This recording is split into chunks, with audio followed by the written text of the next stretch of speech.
There is a fruit most people think they know, a fruit that became global breakfast culture, smoothie culture, supermarket culture, emoji culture. And yet, that fruit is not real. It is a domestication, a carefully engineered silence. What came before is something entirely different, the wild banana. The wild banana existed long before agriculture, plantations, commercial trade, and supermarket branding. Long before cargo ships delivered bananas across oceans, and long before every child carried a peeled banana in their lunchbox, wild bananas grew in dense humid jungles stretching across Southeast Asia, the Malay Peninsula, Papua New Guinea, and Pacific Islands. Their presence shaped diets, medicine, and land movement. But their appearance would shock the modern eye. Wild bananas are thick-skinned, strongly fibrous, and filled with rock-hard seeds, black, marble-like, occupying most of the inside. Cutting a wild banana reveals beige or pale yellow flesh interlocked with dozens of seeds, so hard that biting them feels impossible. You don't chew them like supermarket bananas, you navigate them. Today's bananas, soft, seedless Cavendish clones, exist because ancient societies did not like seeds. And so began an invisible revolution: human selection, mutation observation, and hybridization between two major wild species, Musa acuminata and Musa balbisiana. These two names mean nothing to most people, yet without them there would be no banana industry, no banana farms, no banana smoothies, no banana pancakes.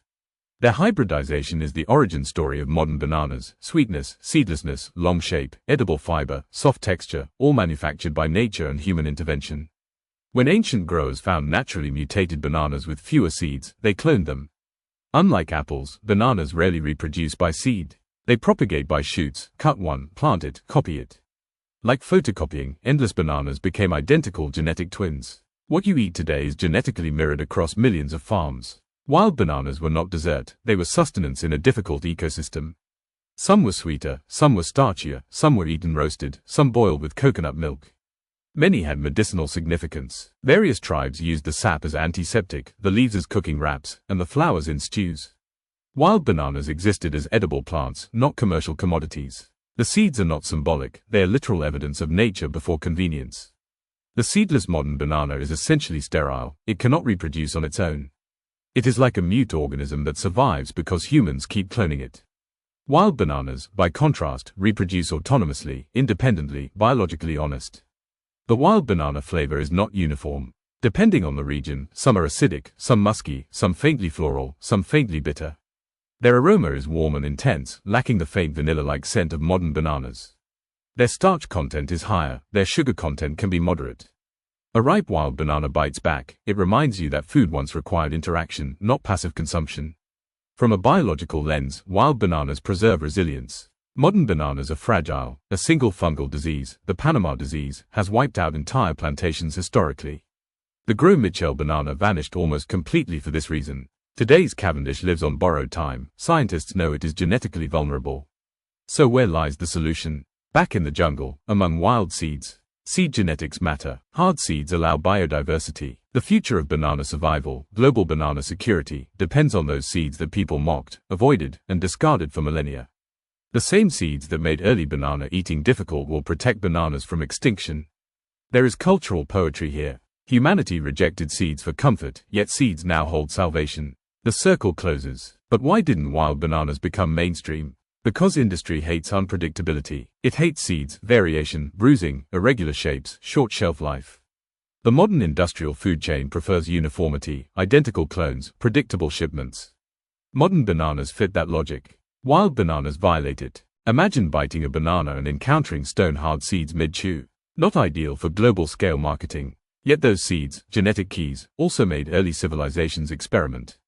Hybridization occurred eventually, giving birth to sweeter, softer textures. But domestication erased something too. Ancient bananas carried complexity, more fiber, more micronutrients, stronger mineral balance, richer biochemical diversity. Many indigenous communities still prefer wild bananas, not for flavor alone, but for tradition. Some steam them, some ferment them, some integrate them into ritual food. In remote Papua New Guinea, wild bananas are not exotic curiosities, they are staple food. In parts of Thailand and Borneo, wild banana flowers are sold fresh, steamed, stir-fried. Wild bananas also carry symbolic identity. They show what fruit looked like before consumer evolution, raw and unapologetic.